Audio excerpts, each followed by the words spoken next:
Sudah pasti, orang seperti dia yang sok jadi pahlawan lagi. Kalimat itu menusuk ke heningan lobi hotel, pelan tapi tajam, seperti lelucon yang sengaja dilempar tepat sasaran. Rizky Pratama mendengar setiap kata itu dengan jelas, tapi dia tidak berbalik. Matanya tetap tertuju pada perempuan muda di depan meja resepsionis yang mengenakan hoodie abu-abu lusuh, celana jeans yang sudah pudar di bagian lutut, dan tali ransel yang menggali pundaknya. Dia memegang dompetnya seolah benda itu akan hancur jika dibuka terlalu lebar. "Maaf," katanya dengan suara bergetar. "Saya tidak punya cukup uang untuk deposit penuh. Saya baru kembali dan saya tidak punya tempat lain untuk bermalam." Kata-katanya tersendat, jari-jarinya gemetar di atas tumpukan uang kertas dan kartu debit yang tampak lelah.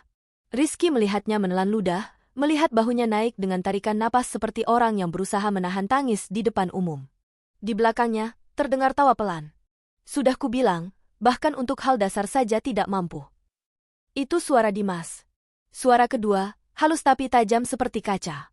"Kita tidak butuh tamu seperti ini di jam segini, Rizky. Bilang saja kita penuh."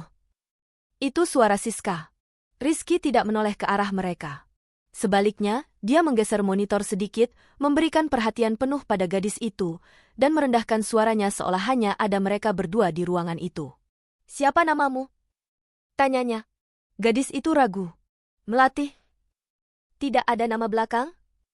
"Baiklah, Melati," katanya. "Tarik napas dulu. Satu saja untukku."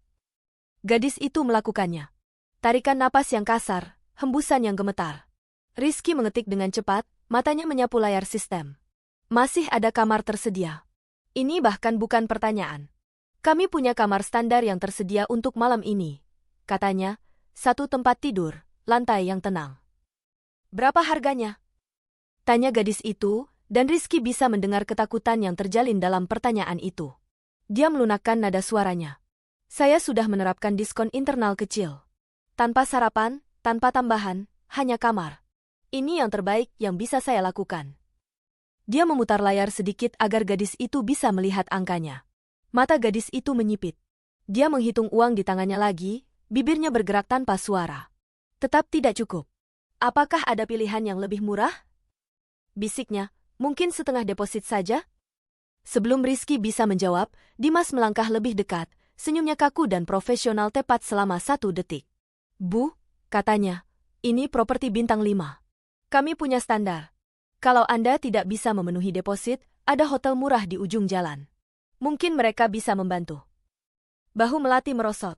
"Saya hanya butuh 1 malam," katanya. "Saya bisa membayar sisanya besok. Saya bersumpah, saya akan punya uangnya. Saya hanya..." Kuku Siska mengetuk ringan di atas meja. "Kami tidak bisa menahan kamar berdasarkan janji," katanya. "Itu kebijakan." Rizky menghembuskan napas perlahan. "Kebijakan?" Dia menghafalnya. Tahu persis kalimat dalam manual yang mengatakan staf tidak boleh menutup deposit dari kantong sendiri. Tahu berapa kali aturan itu dilemparkan ke wajahnya ketika dia mencoba membengkokkan aturan untuk membantu seseorang. Dia juga tahu bagaimana rasanya berdiri di luar gedung tengah malam dengan anak yang tertidur di pelukanmu, hanya 3 lembar uang kusut di saku, dan tidak ada pintu yang terbuka di depanmu. "Melati," katanya lembut, "berapa kekuranganmu?" Gadis itu menelan ludah, pipinya memerah, dan menyebutkan angka yang begitu kecil hingga membuat dadanya sakit. Dia mengangguk, lebih kepada dirinya sendiri daripada kepada gadis itu. "Dan kamu pasti akan punya uangnya besok?" tanyanya. "Ya," kata gadis itu seketika. "Saya bersumpah. Saya hanya tidak menyangka semuanya akan semahal ini." "Dan saya," Rizky mengangkat tangannya. "Tidak apa-apa. Kamu tidak perlu menjelaskan semuanya padaku." Dia meraih sakunya. Di belakangnya, Dimas mencibir. "Tidak mungkin. Kamu tidak serius melakukan ini, kan?" Rizky mengabaikannya. Dompetnya tidak tebal. Tidak pernah tebal. Uang terlipat rapi, janggarkan sampai rupiah terakhir. Belanja, bensin, listrik, proyek sekolah Nazwa minggu depan. Dia memilah-milahnya, mengeluarkan cukup uang untuk menutup kekurangan. "Kamu tidak serius," gumam Siska. Dia meletakkan uang itu di atas meja seolah bukan apa-apa. "Anggap depositnya sudah lunas," katanya. "Saya akan menambahkan catatan di sistem. Kamu bisa membayarku kembali kapanpun kamu bisa, Melati. Atau," dia mengangkat bahu ringan, "suatu hari kalau kamu melihat orang lain terjebak seperti ini, kamu bantu mereka. Setuju? Melati menatap uang itu, lalu menatapnya. Kenapa kamu melakukan ini? Bisiknya.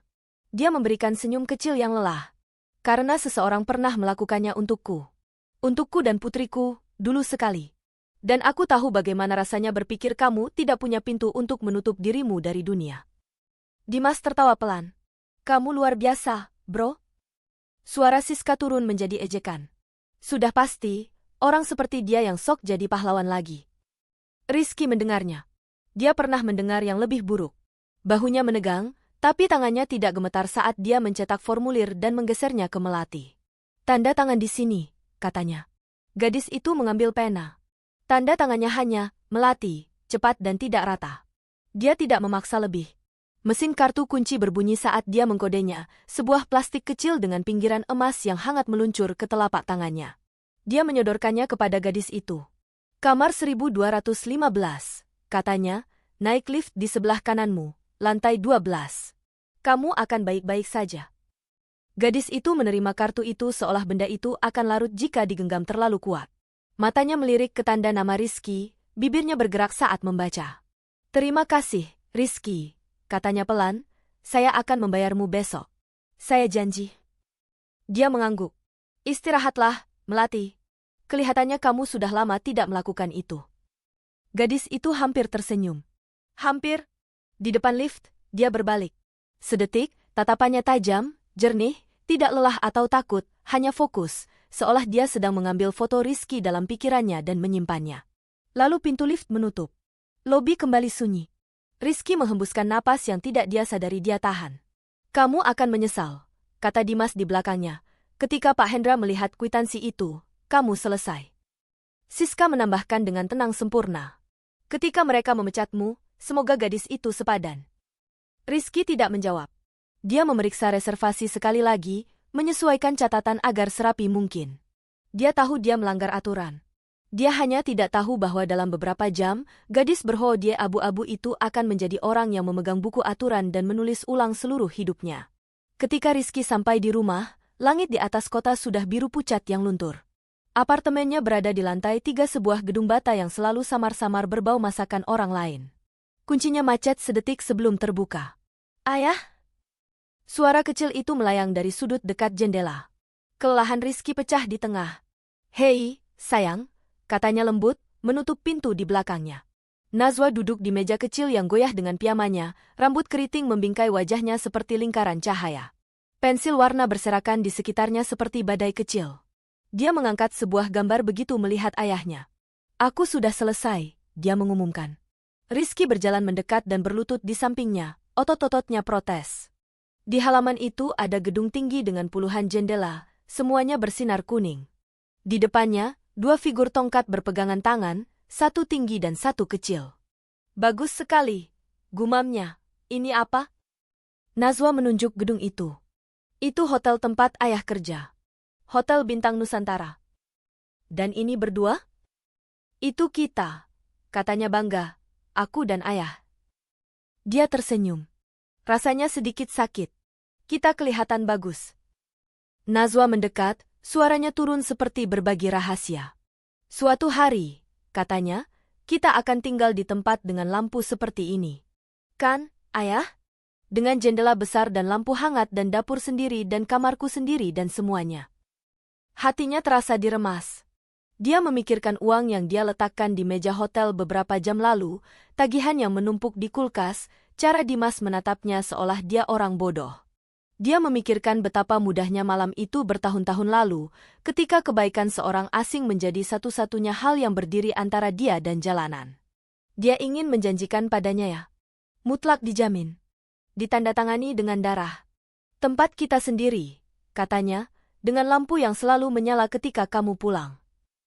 Nazwa mengangguk puas seolah ayahnya baru saja mengkonfirmasi cuaca. Bagus, katanya, karena aku sudah menggambarnya. Dia mencium puncak kepalanya dan berdiri. Ayo, seniman. Waktunya tidur. Ceritakan aku dongeng. Nazwa menawar saat dia menyelimutinya. Tentang apa? Tentang pahlawan, katanya, matanya sudah setengah terpejam. Rizky hampir tertawa. Dia memikirkan gadis di meja resepsionis. Cara jantungnya berdebar ketika dia memilih untuk membantu. Kebanyakan pahlawan yang dia kenal tidak perlu khawatir soal uang sewa. Akan kuceritakan besok, katanya, kalau aku sudah tidur lebih dari 2 jam. Najwa bergumam protes, tapi semenit kemudian, dia sudah pergi, napasnya lambat dan teratur. Dia berdiri di ambang pintu untuk beberapa saat, memandanginya. Lalu dia menutup pintu dan menyandarkan dahinya ke dinding. Kalau mereka memecatmu, bisiknya pada dirinya sendiri, kita akan cari jalan. Dia tidak terdengar yakin. Lobi terlihat berbeda di pagi hari. Lebih ramai, lebih terang, kasar dengan cara yang tidak pernah dimiliki pencahayaan malam yang lembut. Rizky menjaga senyumnya tetap terpasang saat dia memeriksa tamu keluar dan mencetak kwitansi. Dia bergerak melalui rutinitas dengan memori otot. Setiap, selamat pagi, Pak, dan terima kasih sudah menginap bersama kami, menumpuk di atas yang sebelumnya. Tapi di bawahnya, pikirannya memutar ulang momen yang sama berulang-ulang. Dompetnya terbuka, uangnya di atas meja, mata melati yang penuh syukur, dan kemudian wajah puas Dimas, kekejaman santai Siska. Sudah pasti, orang seperti dia yang sok jadi pahlawan lagi. Dia pernah mendengar yang lebih buruk, tapi kalimat itu tetap menempel padanya. Pukul 7.42 pagi, telepon di meja berdering. Dia memeriksa layar. Kantor manajemen internal. Dia memaksa suaranya tetap stabil. Resepsionis, ini Rizky Pratama. Nada kering Pak Hendra terdengar. Saya butuh kamu di ruang rapat 3. Sekarang? Bawa catatan check-in semalam. Ini dia. Rizky melirik tumpukan formulir yang dicetak, hatinya tenggelam. Baik, Pak, katanya. Dia menutup telepon, menarik halaman yang relevan, dan meluruskannya meskipun sudah lurus. Tangannya hanya sedikit gemetar. Aku dipanggil, katanya pelan kepada rekan yang lain. Aku ke atas. Tolong jaga meja selama 10 menit. Siap, kata mereka, sedikit mengerutkan kening. Semua baik-baik saja? Rizky berbohong. Kita lihat saja. Di lift staff, dia menatap bayangannya di logam yang dipoles. Kulit gelap, lingkaran lebih gelap di bawah matanya, dasi sedikit miring, tanda nama lurus dan berkilau. Rizky Pratama, petugas resepsionis, ayah tunggal yang melanggar kebijakan untuk membantu orang asing. Gumamnya, itu akan terlihat bagus di laporan. Lift berdenting dan pintu terbuka ke lantai manajemen. Ruang rapat 3 ada di ujung lorong. Suara-suara bergumam di balik pintu tertutup. Setidaknya 2, mungkin 3, 1 lebih tua, 1 pria, dan 1 perempuan. Jernih, terkendali. Rizky menarik napas yang tidak cukup mencapai paru-parunya dan mengetuk. Masuk, panggil suara perempuan itu. Dia melangkah masuk dan berhenti. Gadis dari semalam duduk di kepala meja. Hanya saja dia bukan gadis semalam lagi. Hoodie itu sudah hilang, diganti dengan blazer biru tua yang rapi di atas blus putih.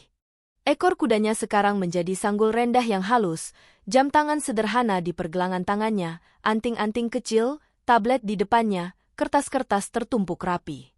Dia terlihat mahal tapi tidak mencolok, percaya diri, tipe orang yang membuat orang lain memberi jalan tanpa berpikir. Mata mereka bertemu, dan untuk sepersekian detik sesuatu seperti kehangatan berkedip di sana. Lalu menghilang, digantikan oleh ekspresi yang tenang dan tidak terbaca. Pak Rizky, katanya, silakan duduk. Pak Hendra duduk di sebelah kirinya, wajahnya sedikit terlalu tegang, dasinya sedikit terlalu sempurna. Di sebelah kanannya, Dimas dan Siska duduk kaku, keduanya terlihat seperti baru menyadari alarm kebakaran bukan latihan. Rizky menutup pintu di belakangnya dan duduk di ujung meja, catatan terasa berat di tangannya. Apakah kamu tahu kenapa kamu di sini? Tanya perempuan itu. Saya asumsikan ini tentang semalam, katanya perlahan. Bu? Sedikit senyum menyentuh bibirnya pada kata, Bu. Lalu menghilang. Biar saya memperkenalkan diri dengan benar, katanya, nama saya Ratna Putri. Denyut nadi Rizky melonjak. Dia mengenal nama itu. Semua orang di Hotel Bintang Nusantara mengenalnya. Putri Holdings, Grup Nusantara.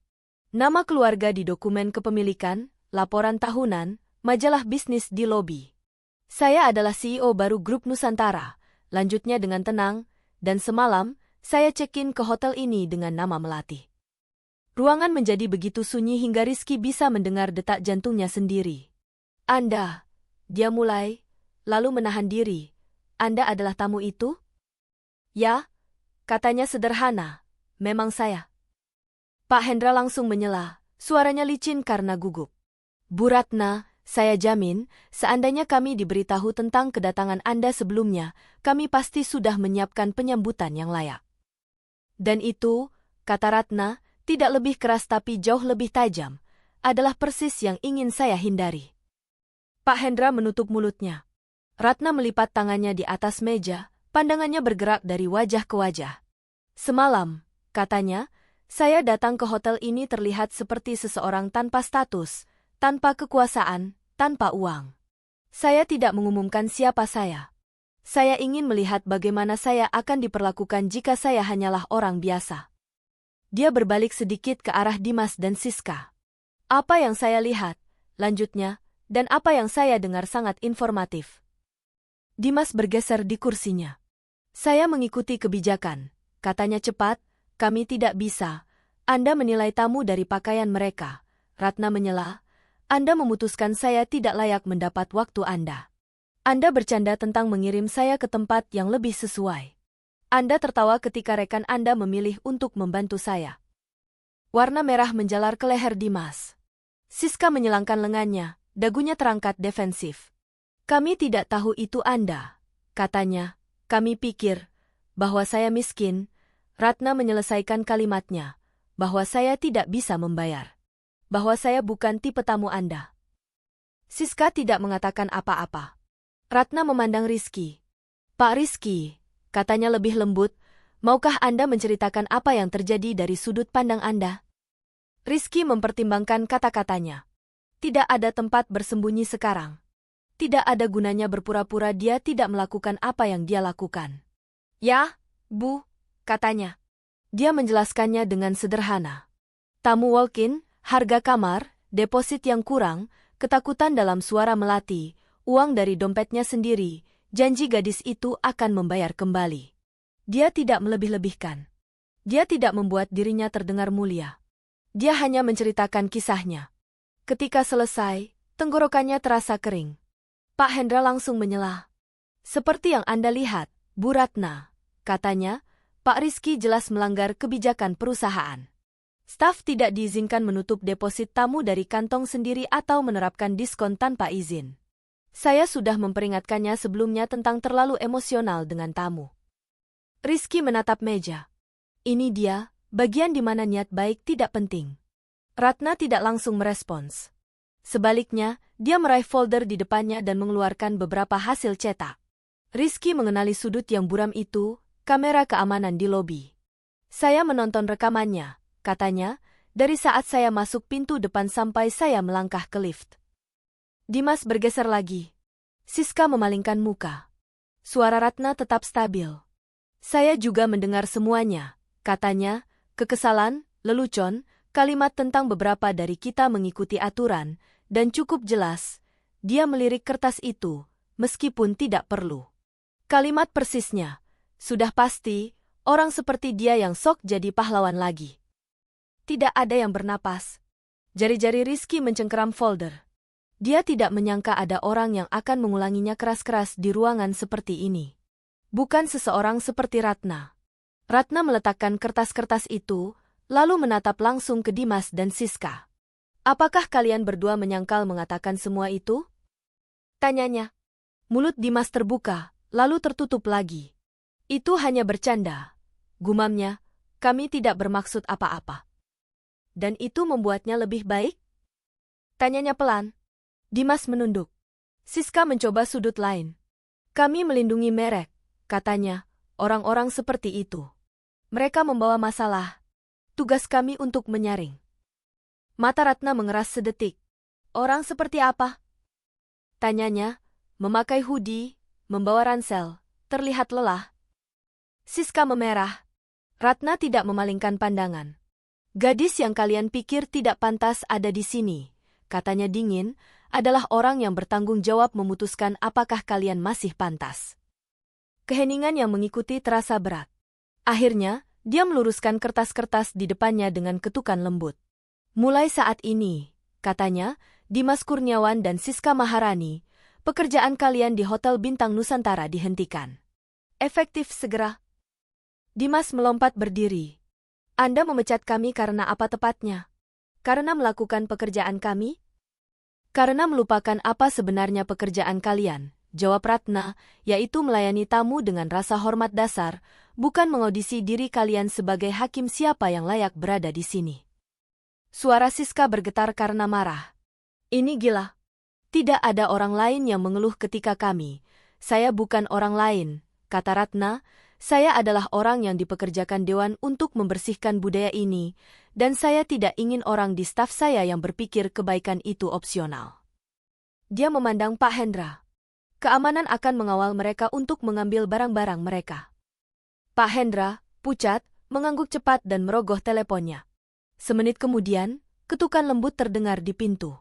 2 staf keamanan menunggu di lorong.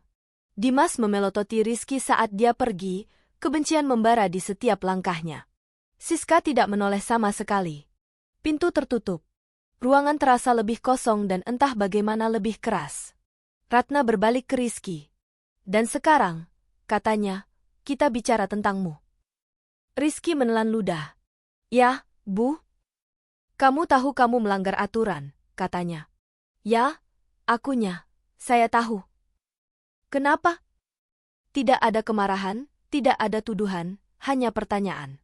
Dia bisa mencoba memelintirnya, menyalahkan kelelahan, bilang dia tidak berpikir jernih, tapi dia lelah berpura-pura hatinya bukan bagian dari pekerjaannya. Karena saya pernah di posisinya, katanya pelan, karena saya tahu rasanya meminta tolong dan melihat orang-orang menatap menembus Anda. Seseorang pernah membantu saya ketika saya tidak punya tempat lain untuk pergi. Saya dan putri kecil saya. Saya tidak ingin menjadi orang yang mengatakan tidak ketika saya bisa mengatakannya. Dia ragu, lalu menambahkan, dan karena saya lelah diberitahu bahwa cara saya terlihat atau dari mana saya berasal berarti saya kurang berharga. Saya tidak ingin meneruskan itu kepada orang lain. Ratna mempelajarinya untuk waktu yang lama. Pak Hendra, tanyanya tanpa memalingkan pandangan, apakah dia biasanya seperti ini? Pak Hendra berdeham dengan hati-hati. Rizky selalu sangat terlibat dengan tamu. Katanya, ulasan bagus menyebut namanya, tapi dia tidak selalu menghormati sisi bisnis. Ratna akhirnya menoleh.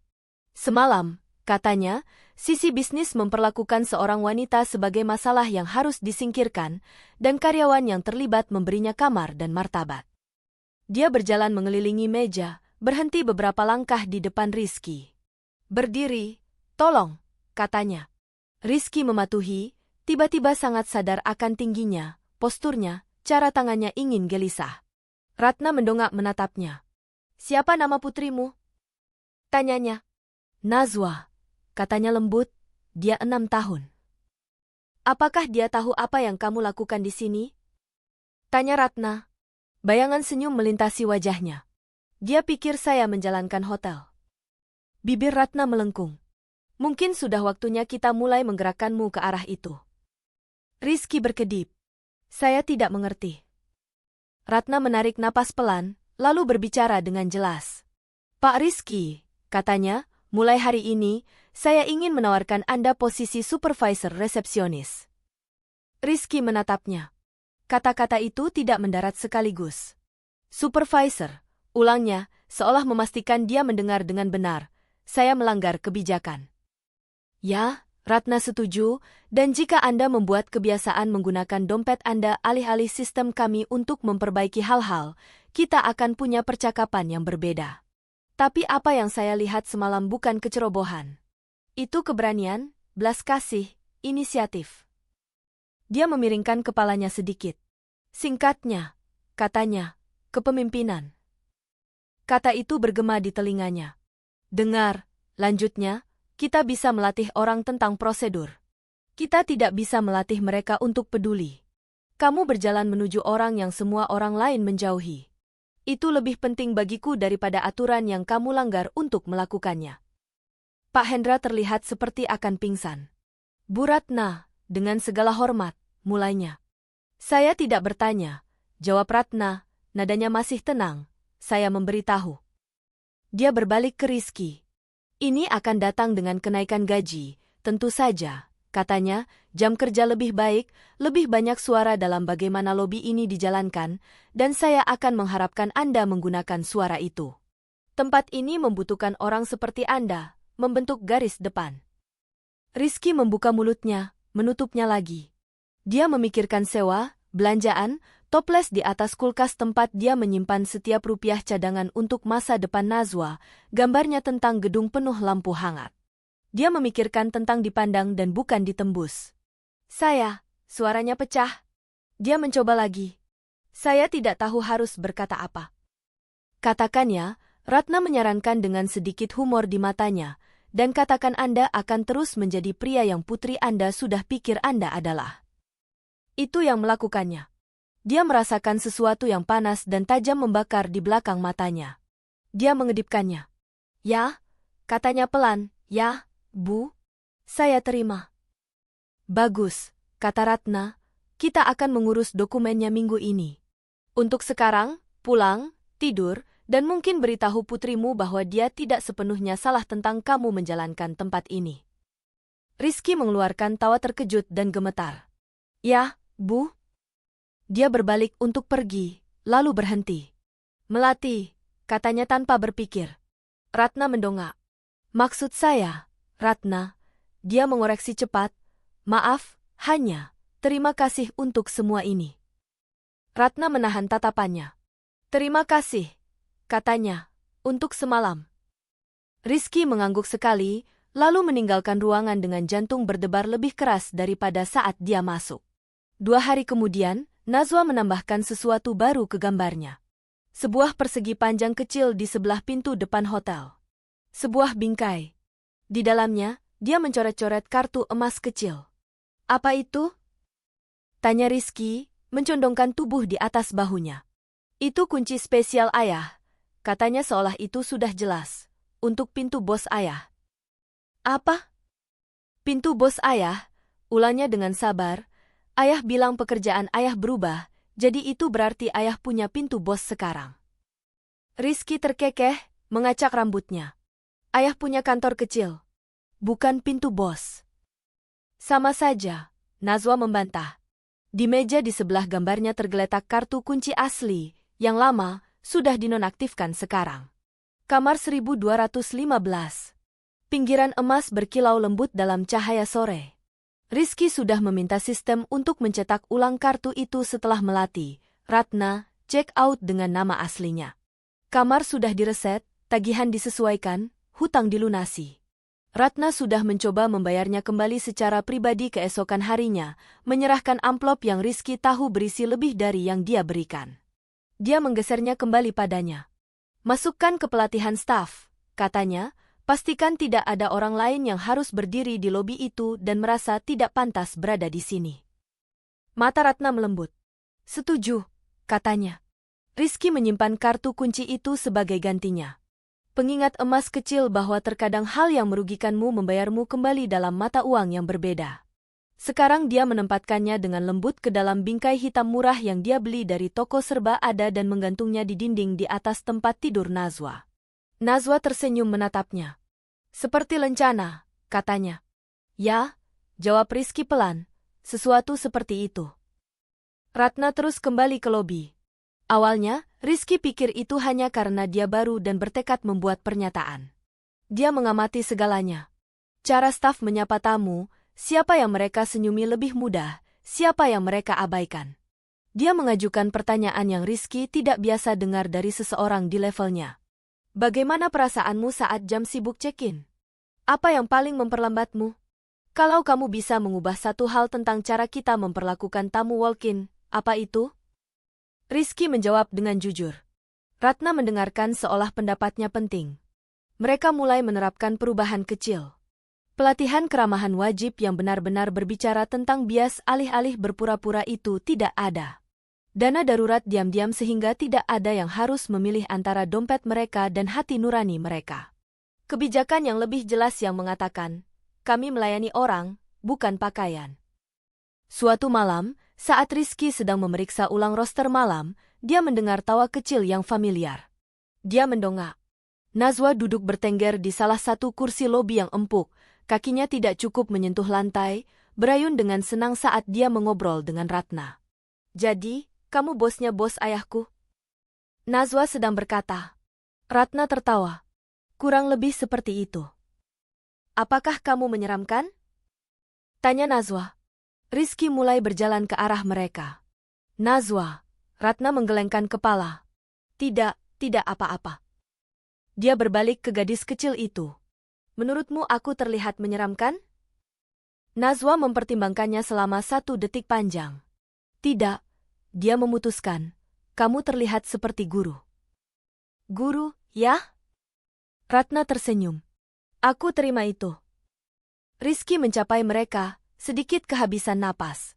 "Maaf kalau dia mengganggumu," katanya. Dia bersikeras menunggu di lobi hari ini. "Dia sama sekali tidak menggangguku," kata Ratna sambil berdiri. "Kami sedang membicarakan gambarnya." Najwa mengangkat versi terbaru. Hotel itu lebih besar sekarang. Lebih banyak jendela, lebih banyak cahaya. Kali ini ada 3 figur di bagian bawah. 1 tinggi, 1 kecil, dan 1 lagi yang tinggi dengan rambut panjang. Rizky melihatnya, lalu melihat putrinya. "Siapa ini?" tanyanya, menunjuk figur ketiga. "Itu Bu Ratna," kata Najwa dengan ceria. Dia membantu ayah membantu orang-orang. Panas menjalar ke leher Rizky. Mata Ratna melirik ke matanya, mencari wajahnya, semburat merah samar di pipinya sendiri.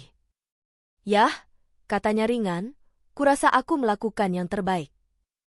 Najwa memandang di antara mereka berdua, lalu mencondongkan tubuh lebih dekat ke Ratna seperti berbagi rahasia lagi. "Ayah menceritakanku kisah tentang pahlawan," katanya. "Dia pikir aku tidak tahu dia salah satunya, tapi aku tahu." Rizky membuka mulutnya, lalu menutupnya lagi. Kata-kata meninggalkannya. Ratna tidak memaksakan momen itu. Dia hanya tersenyum pada Najwa dan berkata dengan sederhana, "Aku tahu." Mereka bertiga melangkah keluar setelah itu, hanya sebentar.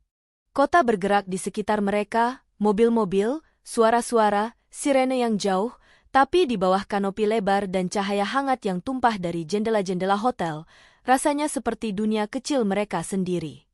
Najwa menyelip di antara mereka, 1 tangan di tangan Rizky, 1 lagi di tangan Ratna, sepenuhnya yakin bahwa ini juga adalah bagaimana seharusnya. Rizky mendongak ke gedung yang menjulang di atas mereka, jendela-jendela bersinar emas melawan malam, tempat yang dulu hanya dia lewati, tempat yang dulu hanya tempat dia bekerja. Sekarang, untuk pertama kalinya, rasanya sedikit seperti miliknya.